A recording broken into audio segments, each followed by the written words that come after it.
Welcome back mga kalingap. Tayo ay update na naman dito po sa ating pong reaction video. Ito po sa atin pong pagsubaybay dito po sa atin pong kinaabangan Tambalang EDSI.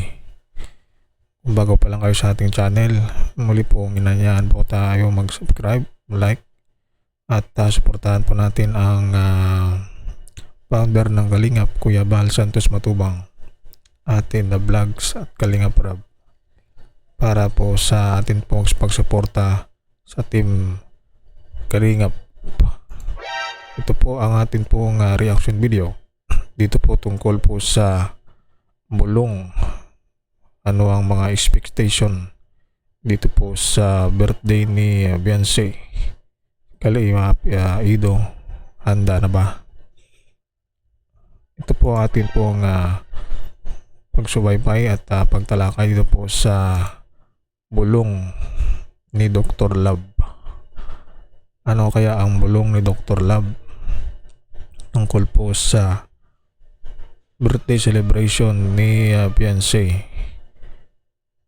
Kung ano po ang kanilang pag-uusapan at mga plano ito po sa birthday ni Beyonce, atin pong tatalakayin at pagsubaybayan sa atin pong channel. Ito na nga ang nangyari dito po sa dalawa, si Papa Ed saka si Beyonce. Matapos po ang birthday party doon po ng Dr. Love ay siya po ay in-interview tungkol po kay Edo, mga plano at kung ano pa ang gustong mangyari dito po sa pagsalaysay ni Dr. Love, at sinabihan si Edo na huwag pabagal-bagal. Ano kaya ang bakit kaya nasabi ito ni ng iba? Na alam naman natin na ito pong si Edo ay ginagawa naman niyang lahat para po sa kinabukasan nila ni Beyonce. Ito ang isa sa mga payag ni Dr. Love. Yan ang ginagawa ko, talagang ako naglalap ng mga sponsor pagdating sa kain, pagdating sa labandera, sa tulong. Marami siyang binanggit dito na papatunay na kung anong mga bagay na pwedeng gawin dito po sa dalawa at mga plano ni Papa Eds ito po kay Beyonce at ang birthday celebration na kinaabangan ng karamihan na ilang buwan pa ang paghahanda upang ito po ay celebrate. Ito naman ang bulong sa expectation ito po sa birthday ni Beyonce. Kaganapan doon sa birthday ni Joy.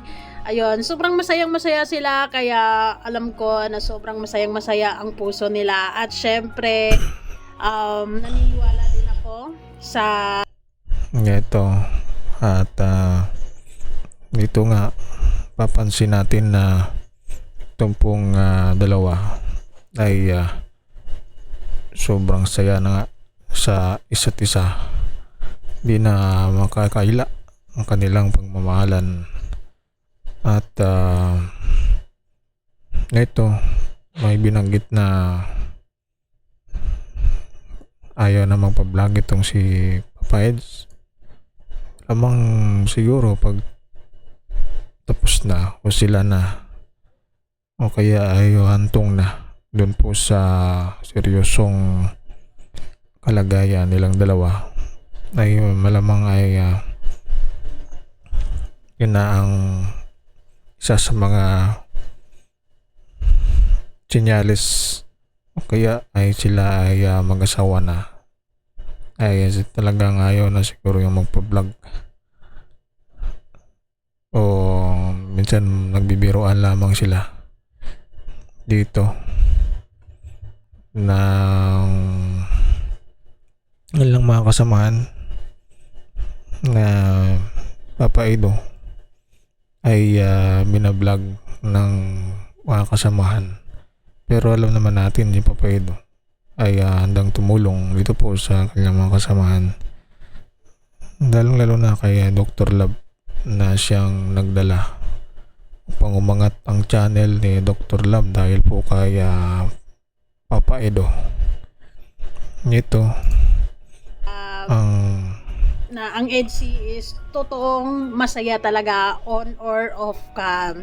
Yung ito, wala nang duda ang kanilang kasiyahan on kanilang dalawa na hindi natin na makakaila at matatanggi ang kanilang pagmamahalang dalawa. Kaya malaking pasabog ito pong birthday celebration ni Beyonce na abangan ng karamihan, na kung ang mga sponsor ay nag-iipon ng lakas dito sa nalalapit na dibo, ilang buwan pa, September ang lilipas para i-celebrate itong dibo. Kaya ito may banggit dito si Beyonce na meron siyang baby. Ang post nito sa kanyang Facebook account na may baby din siya, may baby din ako, pero tahimik lang siya, hindi love, diba love o diba, kaya tahimik siya. Itong pabiro na to ay atoko niya ito ay si Papa Edo. Alam natin na tahimik lang itong si Papa Eds,